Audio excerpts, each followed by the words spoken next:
Assalamualaikum warahmatullahi wabarakatuh. Saya Liana Anggreni akan mempresentasikan hasil materi saya yang berjudul Contoh Menyusun Studi Kelayakan Bisnis.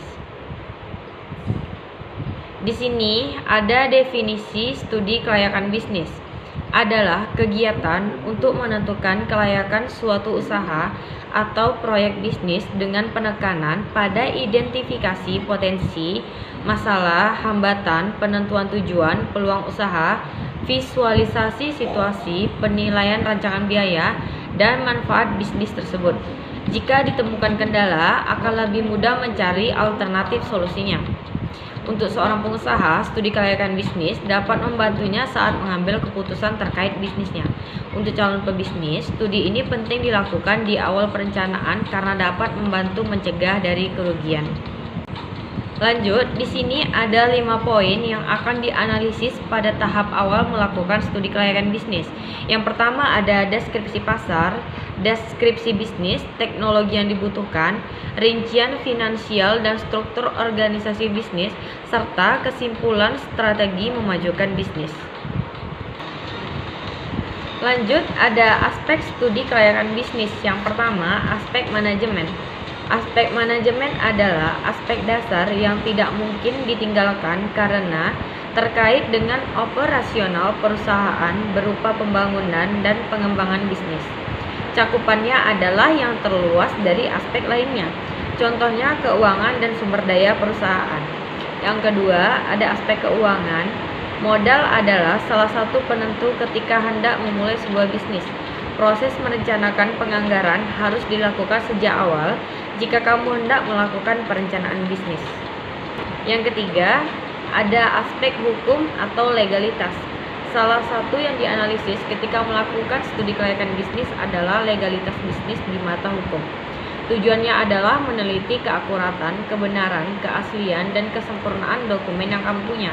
Contohnya izin lokasi, NPWP, dan surat izin usaha perdagangan. Yang keempat, ada aspek ekonomi dan budaya. Aspek ekonomi, sosial, dan budaya termasuk yang paling penting dianalisis terkait dampak lingkungan sekitar tempat usaha kamu berada. Dari sisi ekonomi, analisis yang dilakukan adalah bagaimana perusahaan memberi dampak pada tingkat pendapatan per kapita di wilayah tempat perusahaan berdiri dan melakukan operasional. Dari sudut pandang budaya, studi kelayakan bisnis akan menganalisis bagaimana perusahaan memengaruhi adat istiadat di wilayah sekitarnya.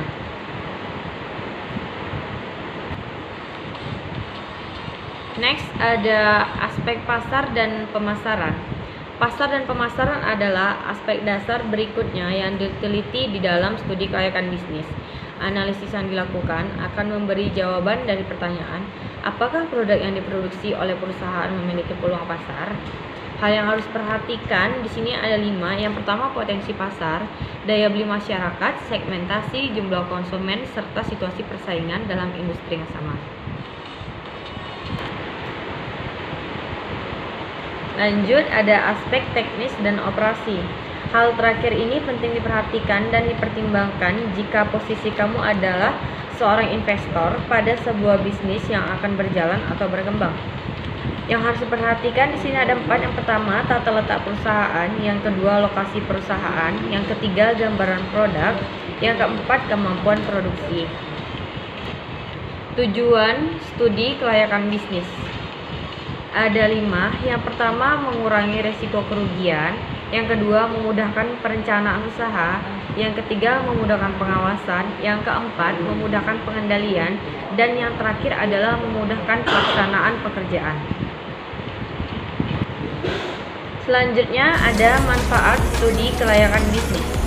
Manfaat dari pelaksanaan studi kelayakan bisnis akan dirasakan oleh pihak-pihak yang terlibat di dalam proses pembentukan sebuah perusahaan, baik langsung maupun tidak langsung. Di sini ada 3 pihak. Yang pertama, pihak manajemen perusahaan. Yang kedua, pihak investor. Yang ketiga, pihak pemerintah dan masyarakat. Contoh studi kelayakan bisnis. Bisnis minuman instan sudah menjamur dimanapun, mulai dari kafe terkenal hingga gang sempit di pinggiran kota. Dari sekian banyak penjual minuman kekinian tersebut, satu yang paling sering dijumpai adalah kopi. Sebelum kamu menjadi pebisnis, Pastikan terlebih dahulu aspek lingkungannya. Apakah produk yang akan kamu jual sudah sesuai dengan targetnya? Strategi apa yang akan kamu lakukan karena sudah banyak bisnis sejenis di sekitar kamu? Langkah melakukan studi kelayakan bisnis. Yang pertama adalah penemuan ide. Yang kedua, penelitian terhadap ide bisnis. Yang ketiga, evaluasi. Yang keempat, penentuan. Yang kelima, rencana pelaksanaan. Dan yang terakhir adalah pelaksanaan. Terakhir adalah kesimpulan. Studi kelayakan bisnis adalah salah satu hal penting dilakukan jika kamu bermaksud mendirikan sebuah perusahaan dan memulai suatu bisnis. Kamu dapat menghindari segala kemungkinan buruk akibat dari tidak adanya persiapan. Peluang perusahaan dalam mempertahankan eksistensi dan kesuksesan bisa terlihat dengan jelas apabila studi kelayakan bisnis dilakukan dengan benar. Baiklah teman-teman, itu saja yang dapat saya tampilkan. Lebih dan kurang saya mohon maaf.